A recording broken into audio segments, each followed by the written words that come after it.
Good evening, everyone, and welcome to another exciting edition of Diversity and Equity in Education. My name is Denise Thomas, and my wonderful, amazing person who's always with me is April Cobb with April's Beauty Bar, and we are being hosted by the phenomenal Bianca Gooseby of Teaching for the Culture. Welcome. Well, she is torturing a few people in this good county that ain't doing what they need to do. So, hey, right. it just manifested into words just then. That was all. Exactly. So, good evening, everybody. This is the first Sunday in October. As you see, the year is just flying by. So, we're here. We got a couple of things we'd like to discuss with you all. So, when we're starting off, April, go ahead and let us know what's going on with the Sunshine Education Coalition. Well, the Sunshine Education Coalition, where Denise and I co founded, in efforts to become more of a solution to this everlasting, ongoing, negative, systematic school to prison pipeline here in Hillsborough County, where we lead for the state of Florida, have taken the initiative to launch the Illuminating School to Prison Pipeline Awareness Month. So we are super excited about it. We have some phenomenal women as of right now, all women, because that's what we do. That's what we do. Some phenomenal women that have partnered with us and collaborated with us to get this work done. We have Ashley Foxworth. Y'all know I didn't lost train of thought. Ariel Milligan, Andrea Williams. Who else is there? Sonia Coleman, Bianca Gooseby. Y'all count me out. Kimberly Jackson. Who else is behind the scenes with us? Y'all, I went totally blank. Totally blank. Now my question is, why am I the only person that I can see on the screen right now? Did I get lost? Did I get lost? That was me.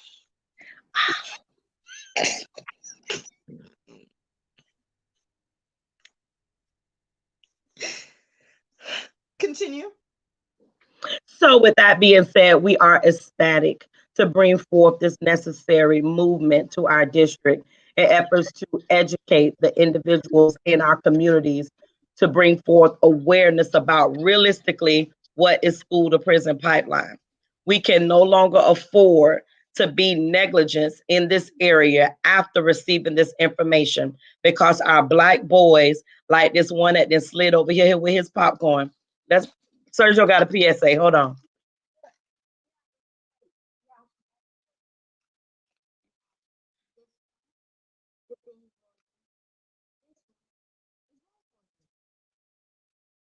And thank you for sharing that with the people. One thing I tell you all about these two children that they salesmen. We can't take it out their spirit now, so they salesmen. So go away. So we are once again very intentional about bringing forth this information. We can no longer sit by as individuals in the community, as teachers, guidance counselors, social workers. If you are a resident here in the city of Tampa, we can no longer sit by idly and not do something and have an expectation from our district to do better as it relates to the systemic issue that is impacting our Black boys for the most part. They are getting the brunt of all of this. And they seem to get the brunt of everything as it relates to ESE and a whole bunch of other titles that we could throw out there. But again, we got to do something. So again, be sure to go to the Sunshine Education Coalition page. We will be bringing forth a lot of information this week. We have our first radio interview where Denise and who's with you, Denise? Erlisha Oates. Yes, we forgot Erlisha. Oh, she gonna get me. Erlisha, which is the VP of the Hillsborough County Council, PTA here for the city of Tampa. And as the DEI chair, for PTA, the HCC Council as well, we got to do something. If you say you advocate for children, do it. Don't talk about it anymore. Do it. And I also put That challenge out there to all these sororities and fraternities. All of you all have a youth component, not just the youth that are underneath your leadership for that particular organization. If you say you have a youth component, that means you should be advocating against this situation that is impacting Black boys and Black children. If the female fall next, and then Hispanic males and so on and so forth. Yes, again, we know that it impact all children, but why is it impacting Black boys the most? There is so much against them. Denise, go ahead and hit unmute because we can't hear anything you're saying. I didn't want to talk over you. So, hey, thank you, hey, everybody. So, yes, absolutely co-sign what April was saying is that we especially with combining with joining forces with the PTA. I mean, it starts at home. I've always been a big proponent for that. It starts from home, but at the same time, as a community, we have a lot of great organizations that are out there, but what are we doing together collectively? Because it truly does affect our children of color. When you start to look at the PSAs that we put out every single day, start to really hone in on the fact that there's a target group that seems to be the one that's slipping the very most. And that right there is it affects all of us, because remember, this is the next generation and the next generation and next generation. And the more you pull away from that population that can contribute to our society, the worse society itself is going to get. And you can start seeing it by violence in the community. You start seeing, kids just being truant, all these things like that all tie in together. So we need to work together, and we're going to continue to push out there plenty of the PSAs, because a lot of people are shocked when they get this data. Remember, a lot of times people don't know because they just don't know. If you just give them the information and just keep saying, listen, do you realize that this is what happened? That's what happened, and that's what happened. And the show that the radio show, it's called the Surly Feminists. That's what it is. Yeah, the Surly Feminists. So we'll be down there this upcoming week. Okay. And this leads right into the fact that in schools right now, we're starting to see an increase in, as they didn't want us to use negative words, but we're going to use the word altercations. We'll use the words like, uprisings. That was our big word from last year. That was our 2019 word, uprisings. And we're starting to see more of this in middle and high school. What does that tell us? One thing it tells us is that people are not understanding the severity of the pandemic that we're in. Because if you're trying to tell kids to wear masks, stay so far away from each other, space out, this is where you're going to sit for lunch, this is where you're going to sit for breakfast, but yet you still having kids swinging and throwing hands. What they saying, like the pandemic don't have nothing on me. You have to understand, numbers just came out again this week that's showing an increase in cases of COVID at schools. So, and remember, they've told us that the state just entered phase 3, but according to the school system, we've been in phase 3 since school opened in August. And they got to one point in time where they actually said, just let everybody come back. People just let them come on back to school. So where have they been? And they bringing all this stuff in. And if you really don't believe that it has affected every single school in Hillsborough County, look, it's called information suppression. April, what you have to say on that? I concur. Yes. That's all I got on that. Right. Because listen, okay. I'm just going to move on. I'm just letting you know, you all know. I'm quite sure the kids telling you, so just pay attention. So let's talk about conference night. We're going to compare the expectation versus the reality of conference night. Now, I know April's conference night is going to be a little different from mine, because mine is all virtual, meaning that every student I teach is a virtual student. She has brick and mortar as well as online students. So I'm going to just speak from my perspective before I let her go ahead. But I'm thinking that from even though I had a long list of people I needed to contact, and we have been contacting them, I had probably 8 total that actually truly did show up through the thing. Now, one thing it led me to the understanding is that a lot of times people think that their children and themselves are really good with technology. No, that's not the case. So I still have a whole lot of parents to contact and try to teach them how to get on the platform. So the platform that I used was called Sign Up Genie, and where you signed up, and then I sent you the Zoom link. So parents were thinking sometimes once you sign up, you automatically have a conference. I'm like, no, you still need to go to the Zoom link so that you and I can have a conversation. So I don't know how it was for you, April. Let me know how that was. The process was very similar to yours, whether it be brick and mortar or e-learning. The key thing with all of it is that a lot of parents fail to read. They just start clicking things just like the students do, and they don't read and comprehend what are the next steps. Like it says, sign up genius, but that just lets you know that you signed up for a slated time to be in your presence for the meeting. But that was not necessarily for the Zoom. You had to go to the next step. That's the key thing. They're missing out on that, and that's just because they don't read. I know Ashley was given a whole spiel about the lack of reading and the lack of listening as it relates to people, our just people in general. We are on such a fast pace to receive information so quickly and visually that we have shut down hearing anything. I don't know about for you, like lately, I have not been able to hear things because we have transitioned to this mask for so long. I have to literally turn my head because I didn't realize how much I really do lip read. I didn't realize it. Like for the students, like if they're not speaking at a louder tone where I can hear, I can't hear them. I hear them, but I can't process what they're saying because I'm a visual learner more so than I am auditory. So the communication starts to get very fuzzy.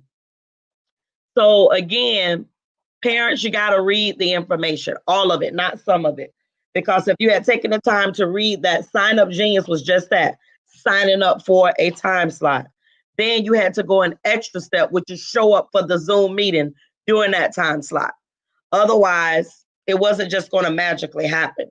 So there were next steps to the process. So I only had 8 myself. Right. And I totally agree. But it also lets you know how also the kids, the parents and kids follow the same method. And you know what, one thing I learned too is in terms of how kids write. Well, I've spent now, as because I'm doing everything virtually now, I have a lot more communication with parents writing. And some things, when I look at the writing, I'm like, okay, so it makes kind of sense that transition from parent to child. So it's really important that that's another skill that needs to be practiced on a regular basis, and being able to just write with fluency, write carefully, just really write. But also too, just keep in mind, parents, you know, when you think your child can master online, the transitions online is different because a laptop functions totally different from a phone. So it's really important that they start to really try to practice more on keyboarding. A lot of times you think they're playing games. Playing games is one thing, but let them play. I'm gonna tell you one good thing that they can play. One tool that you have is called Nitro Type. I would suggest that they play around with Nitro Type, and it looks like a game. It looks like a car racing game, but it actually, they have to type the words on the screen, so it teaches them how to keep in and to know where the specific keys are. Once they learn the keys, they can start typing faster, and it's much better for them. And the key thing with that is not allowing them to peck on nitro type, because I had to get mine accustomed to using all their fingers necessary for the nitro type. So they are doing much better with that. But initially it was all the peck, and I'm like, absolutely not. Absolutely not. So they are doing much, much better with it. Because again, remember, they don't offer typing in school anymore. I don't know where it is. They may offer what is introduction to business. I don't even think they offer keyboarding anymore. If I'm not mistaken, it's not at my site anymore. So it's interesting to see that the good old handy dandy typewriter is gone. Now it's an antique and spaces and museums as antiques. Like they're gone. But I think that's the best tool to learn on.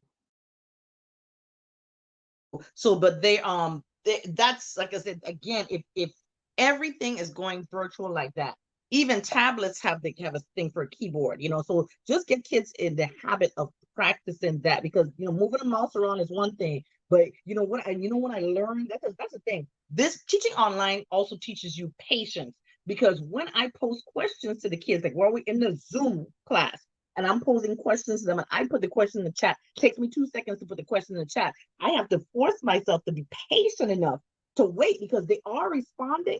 I'll have 15, 16 responses, but it takes them about 4 to 5 minutes for them to actually type the response in the chat, because all of them are hunting and picking to try and find the answers. And, and I find it even very interesting, even with my advanced students, they're going through that too. So they all have the right answers. They all, know what they're doing, but it's just the fact that it takes them so long to just put a simple, one sentence response in it. So just please, again, parents, just remember for them to do that. Go ahead. Go ahead, April. No, I agree. I had mistakenly pushed the unmute button. But I do know that we are doing our children a great service in the event that we take the time to incorporate those soft skills that are necessary now in their education process. Like right now, a lot of them were forced to become technologically inclined to learn things that they were not familiar with because they had no choice. So parents take the time to and help them and enrich those skills along the way, because the cell phone is not the same at all. Along with the soft skills and being able to speak is also the soft skill of learning how to respond appropriately to other students. So say, for example, one of the things we have in the reading, we have something called a discussions area. And so there's a discussion in Canvas where they have to learn that even though it's social, it looks like social media, still learn to respond, that you're responding to an academic question. Now this is not like, oh yeah, I do that on Fortnite, okay, now all of a sudden the stream just start running off on Fortnite. No, okay, listen, if our topic is about how does the setting change the actions of the main character, let's all stick with that particular topic, because a lot of times they'll just run rampant. So just keep enforcing for them that, listen, this is an academic platform. And that even though it may look like social media, it's still an academic platform, and they need to take their time and really focus on that. And remind them that they should not be writing in text format. All them capital U's, IDKs, be right back. I'm like, BRB. I'm like, excuse me. Even in the chat, we're not using that because we are supposed to be communicating as if we were here in school. So it's very interesting because some of the lingo can look very iffy about what they're trying to say.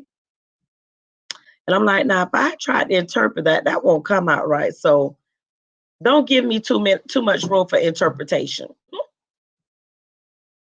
Exactly. That's the whole point too. And so remember, they have been out of school so long that their primary means of communication is via text or is via whatever the social media platform that they're on. So a lot, just to wean them off of that and get them in the mindset that, okay, we write in complete sentences here. Every sentence begins with a capital letter. We have some kind of punctuation at the end. And remember, there are things like question marks matter, like exclamation points, periods, put a comma, put a semicolon when you're trying to break your thought apart. So for them, it's just also enforcing that, because a lot of them, I don't grade super hard at the very beginning, but as the further we go along the year, I'm like, do you realize we've been over this? We've been over this sentence. You're giving me a fragment. This is a half, because I can't do this. So for them, it's just trying to keep them in line with the academic thought process and academic knowledge. So just understand, parents, that's what we want. That's what we want. I agree. So now, go ahead. All right, what's next? What's next? Listen, what's next is emotional intelligence.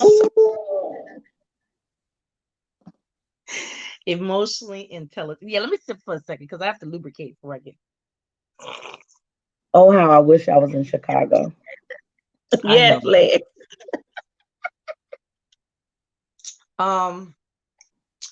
This is my fear. One thing that and I saw a meme the other day that said, one thing that 2020 has done has taught us, people have revealed themselves to us in 2020, and especially in the current political climate that we're in. But one thing that frightens me the most is that there are people who are teaching our children who have a thought process that is so negative that you're wondering, how are they in front of our children? How are these people in front of our children? So you're starting to see people respond in an emotional manner to a logical question. So what I'm finding is that, and then all I'm going to do is just go to the Constitution, okay? Laws were created for everyone. And last time, what we checked, slavery was free. Slavery was over in the 1800s. So therefore, the law, and then specific laws for voting for Black people, stuff, all that stuff has passed now. Okay. So therefore, laws are applicable to all citizens of the United States of America. Are you sure? Listen, I know I'm sure about that because I do something special and you do it too, and it's called reading. Let me lubricate real quick. Legs.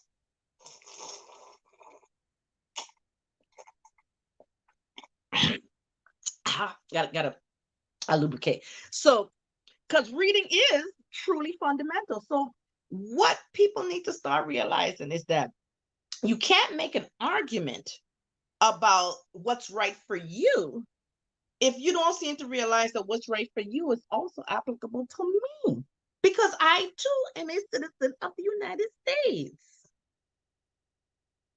So when people are talking about education or the 1619 curriculum that should not be taught to our children.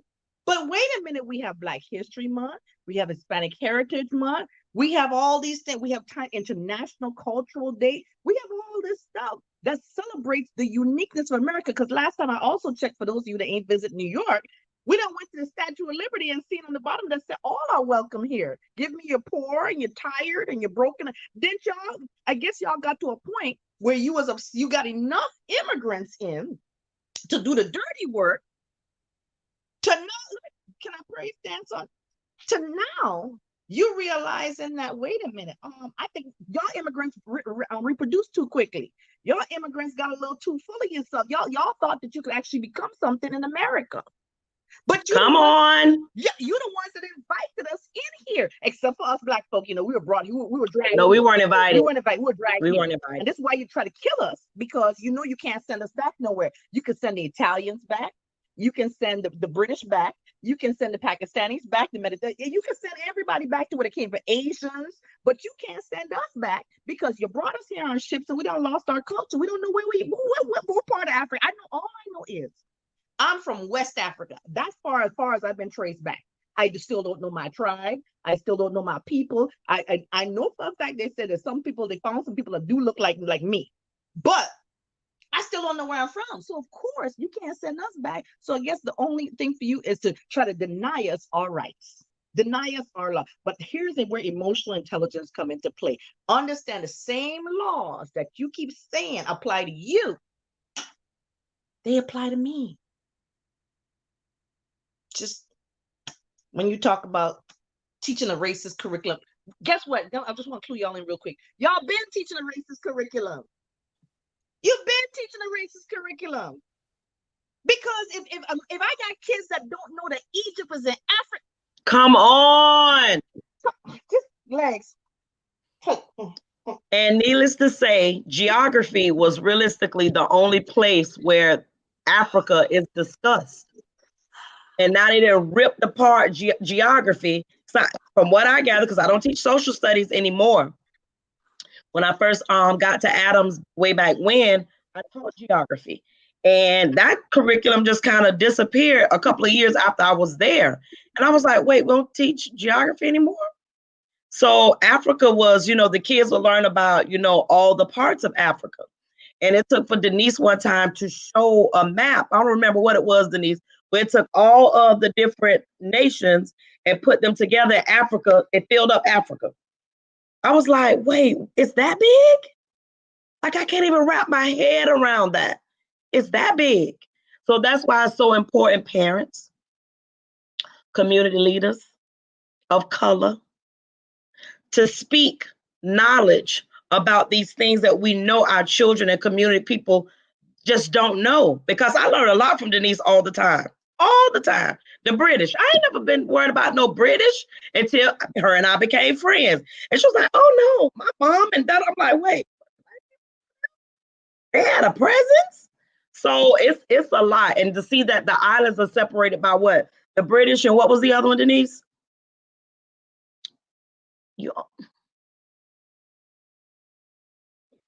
For us as a territory, we've been Dutch, which means that's the Netherlands. We've been French, we've been British, and been United States citizens. So, and the most recent is the United States. In 1917, we became U.S. citizens.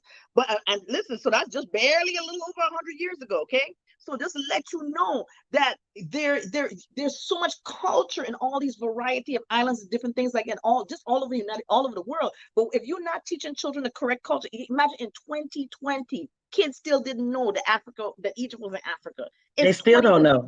Right now, they don't know. They don't know. They didn't realize that Madagascar is off of Africa, is off the coast. They think in Madagascar or someplace. I said, do you realize Madagascar is off the coast of those cute little lemur creature things that were dancing around, the one in the movie? They only found in one place in the world over there. And it's so sad that they only see them as a cartoon. No, yes. That's real. It's being presented to you in a cartoon format. And Disney does a good but poor job of that. They do a good job of introducing a lot of worldwide cultures, mindsets. They introduce all of that information, but they attach it to a cartoon. So kids think it's not real. But in all actuality, you can learn a lot from Disney. A lot like the horror stories that I didn't know was horror. What was two of them you told me, Denise? It's based off horror books for children, horror fables. Hansel and Gretel is definitely one of them, and the other one was the Little Mermaid. I mean, if yes, the Little Mermaid, her tongue was ripped out. She lost her, it wasn't just you lost her voice and you got it back. No, they ripped out her tongue and everything. If you go to the original Grimm's fairy tales, they were truly grim and gruesome. I mean, there were stories where Sleeping Beauty, she was actually raped. She wasn't that, he gave me a kiss and woke me up. Nah, it wasn't like that play. It was totally different. So understand, but that's what I love about reading and getting historical background. That's like I'm telling you, when you argue with people, or not argue, try to have an emotionally intelligent conversation with people. You always gotta arm yourself with knowledge, background knowledge. Arm yourself, because some people are like, okay, this is how it should be, but wait a minute. It things that you say affect me. Let me tell you, you'll be amazed at how the people you know for so long have a totally different mindset, and they don't realize that their mindset is racist. And you know what? In some ways, I feel bad for them, because they've been living so long under the pretense of everything is great for me. They're not realizing how everything is actually bad for. No, even bad for, it's good for them, but it's bad for me. Like here's what some things that people don't think about. When I get in my car, I gotta make sure the brake lights are working. I gotta make sure I didn't forget my license, because let me tell you, I left the house last week and I forgot my license. Let me tell you, I panicked from the time I left the house to the time I came back. I was like, oh my God, I didn't get my license. Oh Lord. But unfortunately, I was just going to the dollar store and come back. But I was like, Lord, the whole time, panicking. Then other things like my seatbelt's okay, all my lights working, make sure my vehicle is functioning. I mean, these are things that we think about when we step out the door. But because we know our freedoms, quote unquote, have a limitation. Whereas their freedoms. Say that again in the back. Hold on. Our freedoms got what? Let me lubricate real quick. Our freedoms have limitations. They do. So, for example, I'm going to go ahead to our SEC PSA. Here's our SEC PSA. For example, since 1999, 614 million to 1 is the risk factor that a black child, can get harmed in school. 614 million to 1. Meanwhile, 1 in every 1,000 black boys can get killed in the street in their own neighborhoods by the police. Say that. And the question becomes, where is the funding that is allocated in all these block grants, all this money that these corporations receive that is designated to address the black on black crime or crime in communities that are socioeconomically challenged, which in most cases are going to be brown people. Right. They're receiving the funding, but we don't see the funding actually utilized for services in the community. Those little small meetings that they having, inviting people that's in their core group, that directly do not live in those communities, Right. that doesn't make absolutely any sense at all. Like, for instance, just recently I saw East Tampa was holding their some kind of election for the East Tampa revitalization something. Mhm. My first question was, do the people that were running for leadership roles in that organization live in East Tampa currently? That's the question. Not used to, not my cousin and them, but currently, do they live in those communities? And if not, I just don't understand their level of involvement to a place that they feel that they need to be the leaders in those for that organization.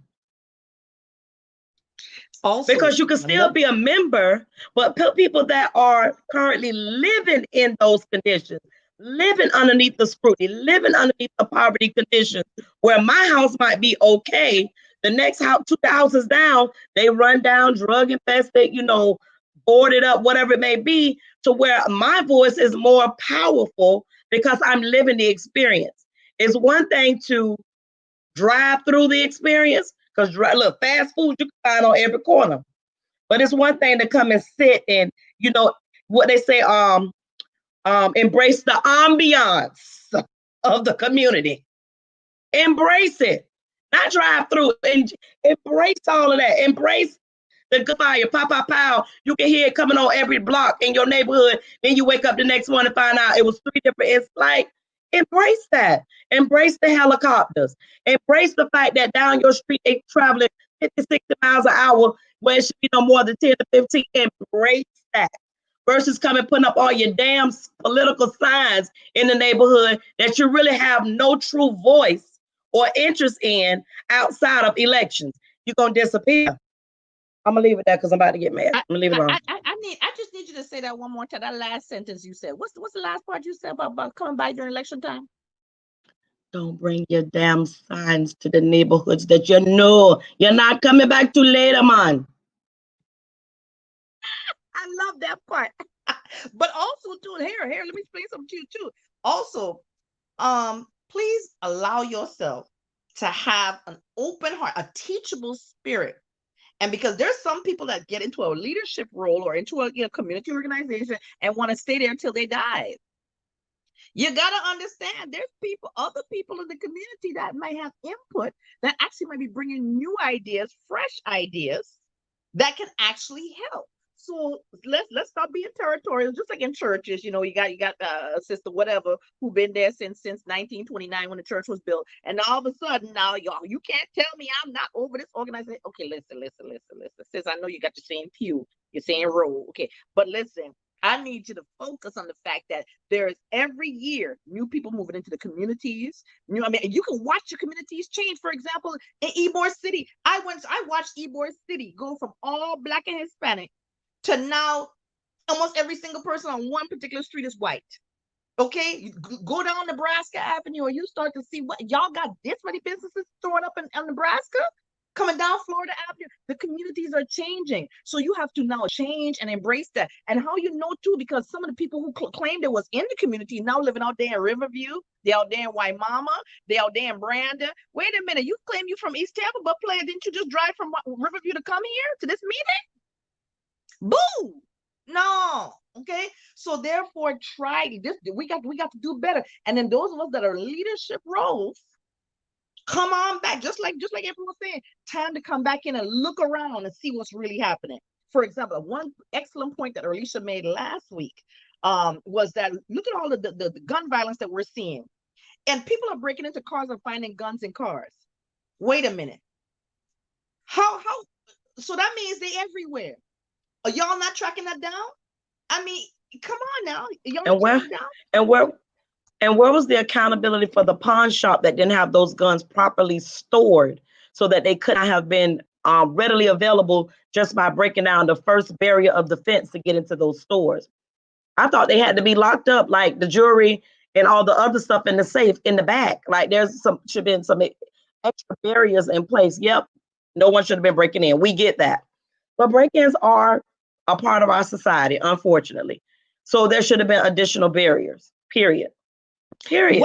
What I would have loved to find out is, or love to have a conversation with, is somebody who does own a pawn shop, or their manager of a pawn shop. Like, I would love to ask them, well, how do you secure these particular weapons? I mean, how do you secure the ammunition? How do you do that? Because it's an influx in the community, and the people who are stealing the guns are not going to Bayshore. They ain't going to New Tampa. They robbing the people in their own community. So while y'all out there focusing on driving police around and stuff like that, are y'all really trying to help us? Because that we need the help. Don't just target us for, okay, I'm gonna pull you over because you speed and pull you over because your brake light out. Okay, find the guns. Because let me tell you like this: even if you file off a serial number, the pawn shop should have a record of that particular piece that's missing. It's missing somewhere. It's missing somewhere. So start to, I don't know. We got to do better. We got to do better. Unless somebody just don't want them found, and just, hey, y'all just okay with us taking each other out. But that's just me speaking my mind, because I have opinions and I can stick to it.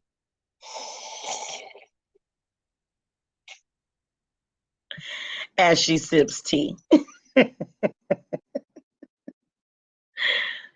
So, good people, the word for today is be intentional. The words for today: be intentional.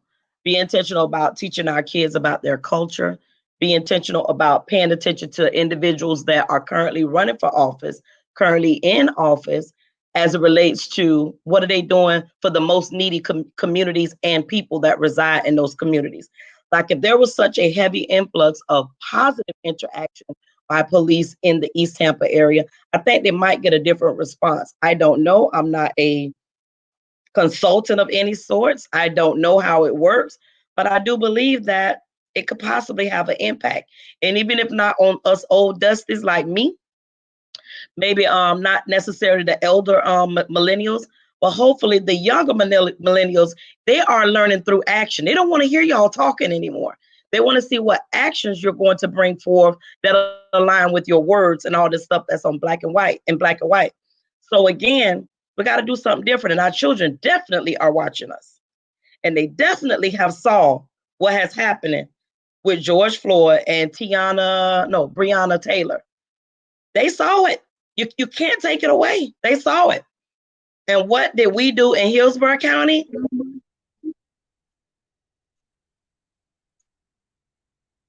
We walked around a little bit. We put a little sign up and everything like that.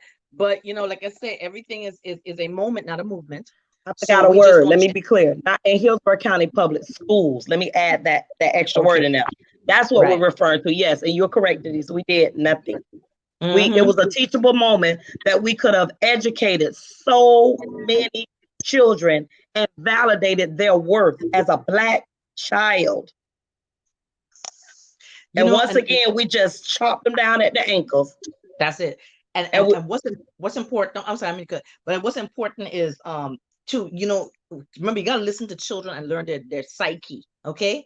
When a child, if you say anything about somebody that has passed away, you know what the first response children will say? Did they get shot by the police? This is so sad that a child, because remember when King T'Challa, Black Panther, Chadwick Boseman passed away. One of the first things my kids was like, did somebody shoot and kill him because he a Black male? That's sad that a child first thought is that he was killed. Isn't that sad? So hold on, I want to point out that you sound like a Floridian just there. You said killed.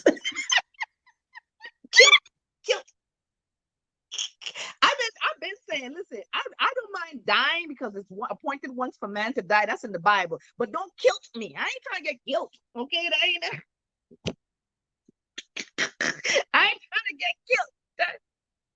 Because that's just stupid. Okay.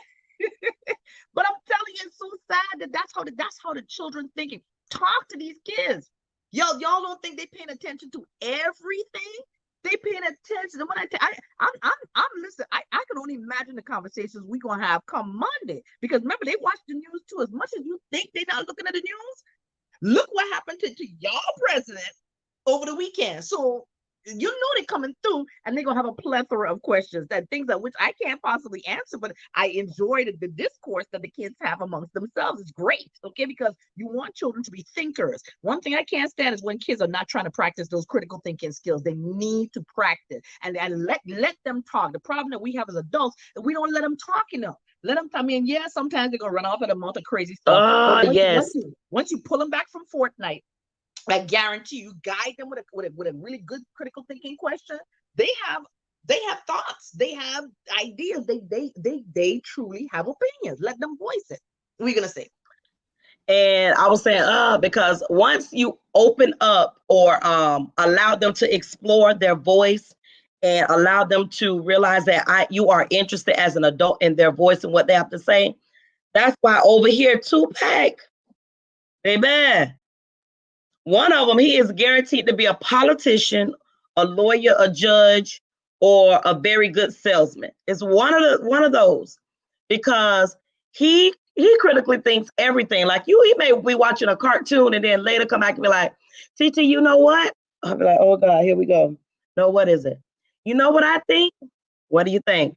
You know why? No, I don't. Well, this I'm like, oh, but that's how we have taught him to even process, to get him to be able to read with understanding and be able to then verbalize what you understood. That is a process, you all, because some adults can't do that. They can't. Everything turned into, you know what I'm saying? I think that's why I've been on a date in a long time, because I get so sick of being talking about, you know what I'm saying? No, hell, I don't know what you're saying. I don't know what you're saying, dude. You know what I mean? No, I don't know. Help me know what you're trying to say. I don't know. I'm not You're trying to right. figure it out. Say it. Say You're, it. you're right. You're right. Because let me tell you something. I think I filled out a little form thing the other day, and I realized that the person I love the most is me. I said, okay, I understand why I'm still single, because I love me the most, and I want to have an intelligent conversation. Listen, it's funny because over the years, the person I have the most intelligent conversation with is you. It's really annoying. Like Because when you almost fit it, you the patience level is very low. I think the And patience I'm not level saying a person got to be all this, thinner than this right dialect here. where they're simple communication. Remove the, you know what I'm saying? No. Remove it from your vocabulary. Remove that passage. You know what I mean? You know what I mean? No. Like soon as I hear the it's such a turn off. Like soon as I hear that, I'll be like, I'm gonna call you back. Block. When never, never. I'm gonna call you back. Never. Okay, that's when I'm gonna call you back. Never. I had somebody call me. Matter of fact, I had somebody call me like 2 days ago, and he's supposed to be in 6 months. I said, "What happened? You were learning your vocabulary." That It's was me. aggravating, you That all. was It's me. so aggravating. And then the text messages look like the children's. I'm like, are you Just, serious? so this is why now listen, we're gonna bring it home to this. This is why you must teach your children critical thinking skills, so they can become well spoken, well read, so they can know a diverse amount of topics to talk about. Because remember, let me tell you something, especially when you deal with older, more mature women or seasoned women. Look, listen, I was a good time about 20, 30 years ago. Okay, this time I ain't gonna lie to you, I was a good. You can't speak Yes. to me. I would be a good time. But now I'm more like, I'm such a reader of books that is like, okay, listen, I think I read way too much sometimes. I critical think too much, and but it's okay, because I like to have something to talk about. I need more to talk about. I love to talk about everything: religion, politics, sports, weather, whatever. But it's important to do that. So the same skills that we enjoy is the skills we should try to teach our children. Make your children much more broad and diverse in how they talk, and just talk to them. It's sad when you see people yelling at kids all the time, because they do want to share with you. They want to say something to you. And then I see something. Oh, look, hold on. Why am I on track? Let me just run this back real quick. Listen, parents, while it's still hot, winter is coming. Like Game of Thrones, winter is coming. If Legs. you, right, legs. Let's just leg, throw it down there, leg. If you take flight all day long. Parents, if you need a jacket, And boots. let me get close. If you need a jacket, what do you think the And baby boots. needs? What do you think the baby needs? So before you pull out them boots, just remember that that little person needs some type of covering for their arms, not a blanket, not to throw from the house. Right now, you could pick up a little jacket, a little sweater, whatever it is, to just cover their arms. And so a lot may say, well, they don't want the jacket. That's okay. Put it on them anyway. Because flu season is going to hit a little harder this year. It's going to hit a little harder with a dash of COVID. And listen, now it's going to be real hard to distinguish between COVID, allergies, and the flu. Right. All I know is that you come within 6, don't come near me. If I could smell the Swisher Sweet off your breath, you too close. You too close, player, back up. Back up. You know why me and Amazon are so close now? Because I'm afraid to go to the stores. I mean, I think Amazon truck pull up to my house at least every 2 days. I mean, it's sad because I don't want to be around. And now we entering flu season. You don't know. And listen, I sneeze and I have runny eyes during allergies. So y'all swear I got COVID. Okay. So I'm just letting you know, I would just stay in the house because who can differentiate between these variety of illnesses we have? Do we have some stuff in the chat? I haven't checked the chat. We got a lot. I didn't even see it. So Ashley was talking about she was saying that part. So Ashley said she has met an Egyptian that refused to acknowledge that they were African. You know, she was over in, I think it was Dubai territory. Let me just say that. So she definitely has a very broad international awareness as it relates to how they distinctively identify what nationality, what cultures they want to be attached to. And then the mayor says, when I was a child, my mom found one of my notes to a friend and she corrected my grammar and handed it back to me. I will never forget that. When my kids send a text and do not use complete sentences, I have them retype it before I respond. Right. And you know, my other thing too, Damaris, when people text me and start sending me emails without greeting me first, good morning, good afternoon, hello, say something before you start just sending me texts. So all I do is when they send it, I respond, good morning, good afternoon, good evening, good night. I add that one now since this woman next to me. I even say good night now. I don't even sound strange. Etiquette. That's just etiquette. And it says these people, babies need to know more about life than TikTok. Do we still have TikTok in the US? I thought it was gone. That's something Teaching for the Culture. Is TikTok still available to those of us in the US to still create videos, or the ones that's out there still just out there? I agree, Damaris. I'm not sure. Like, I don't have a TikTok account, so I don't even know. I don't know.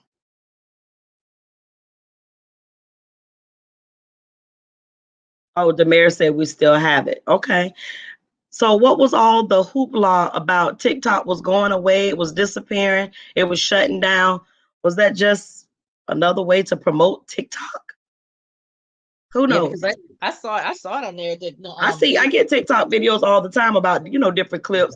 Like the one you sent to our seasoned gentleman. Baby, when I tell you he was skating like a silver foxes. Silver foxes. Don't let this hair dye fool you. I'm a silver fox too, boo. Watch out.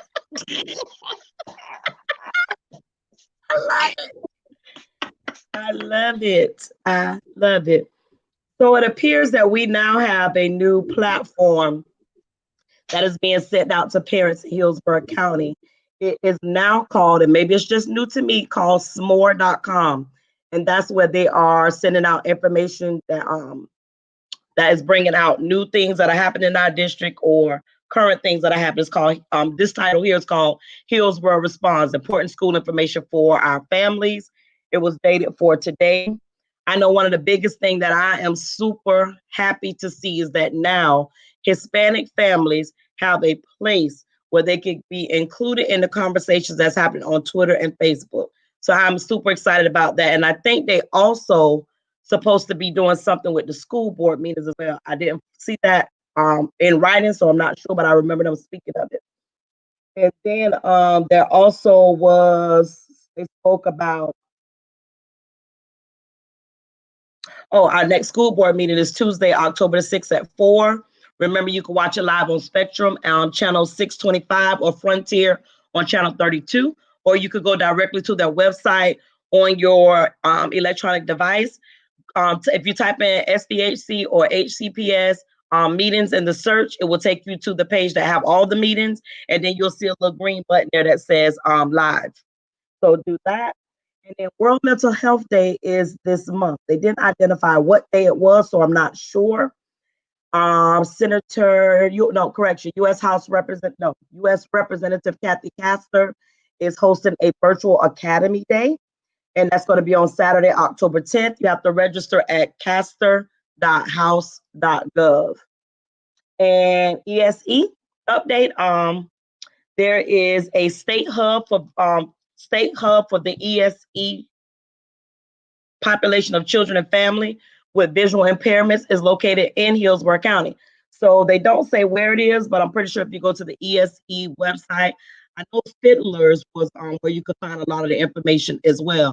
FLDRS, and again, space HCPS, and then it should generate a search for you. And I believe that Yeah, okay. That's I know they have that, but also just remember we're in the month of October, so not only are we there with the Sunshine Education Coalition, we're going to be pushing out our PSAs every single time. Just keep in mind also the big things that happen also in October: Breast Cancer Awareness Month, as well as Domestic Violence Awareness Month. That's why I wear my purple, because Domestic Violence Awareness Month is really important to keep in mind that as well. Because we have lost great women and men. Don't forget that men also suffer from domestic violence as well. And then the girls' trek is next week Saturday. I need to pull. Did you have the information on your page? The girls' trek. It's on early. We could pull it from Alicia's page. Okay, so that's what I have to add on that. Mm-hmm. And then back to district information, that the Centrix crisis alert system is now full effect in our district. It allows 25,000 employees to signal for quick response in any type of emergency situation. I will say that it's interesting. That I'll leave it at that, but it does seem to serve its purpose. And it says that Saturday Academy is in session, held Saturdays between now and November 21st from 8 to 2 p.m. at 25 of our elementary schools. And that's for students with significant academic needs or those disconnected during distance learners are invited to attend. Transportation and meals are provided. And I'm going to pin that right here. So we have a friend girl that works at one of those schools, and she was sharing that they have such low participation by the children that need it the most. Parents, you got to do your job. You got to do it.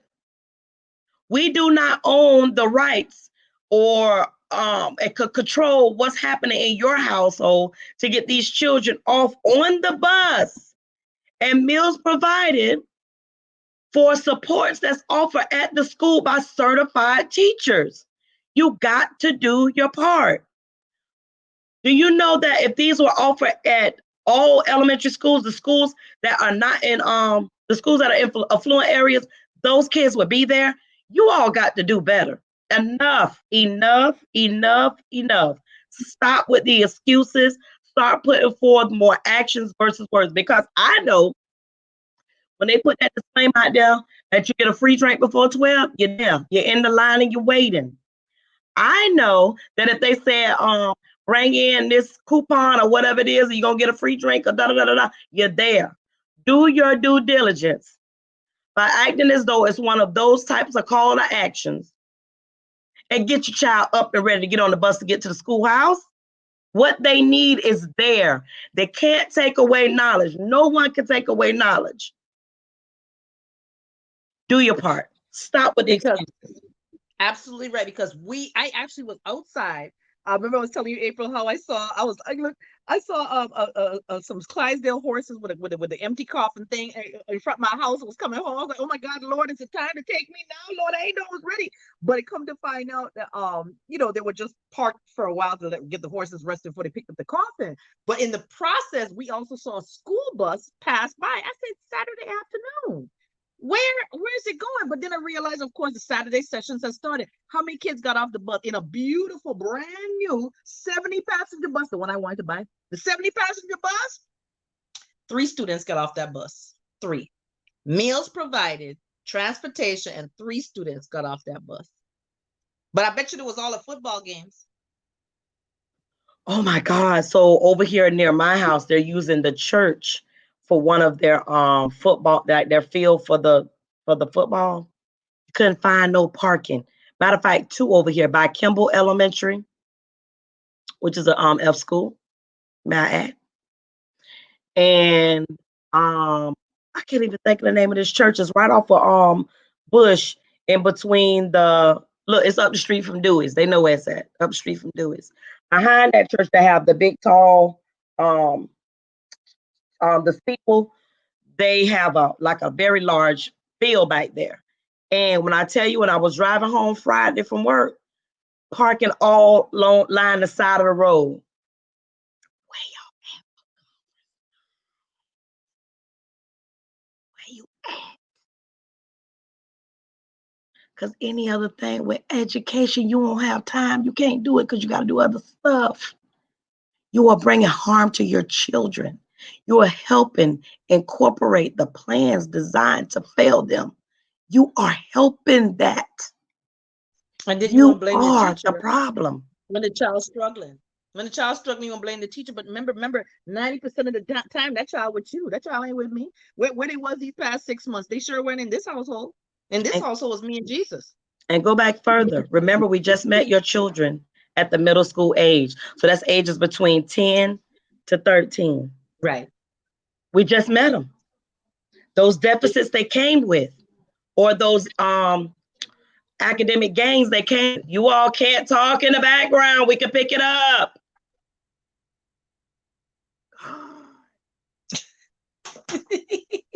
They drive me bonkers. They do. They do. So you know what we saying to say all that? We saying this, people. Do your part. That's first of all. Do your part. Pay attention to what's going on in the schools. Please tell your kids to keep their hands to themselves. And then finally, the importance of voting. Voting locally first, then nationally. Locally first, and I'm gonna keep on saying locally first. If you listen, it's not too late. Go ahead and call and ask for your mail-in vote. You can walk it down or drop it off right at the state. Please vote early. I see it right now. I'm seeing posts from a bunch of different groups, different sororities and things like that. They're talking about they roll into the polls together. Hey, listen, that's great. Go ahead and do what you need to do to vote and pay attention. Study the ballot. Look at the ballot and study. I understand some people say I'm just going up and down the polls, up and down the thing like this, but understand, just pay attention. Do your research. A lot of times we just get lazy because we choose and just listen to everybody else instead of doing our own research.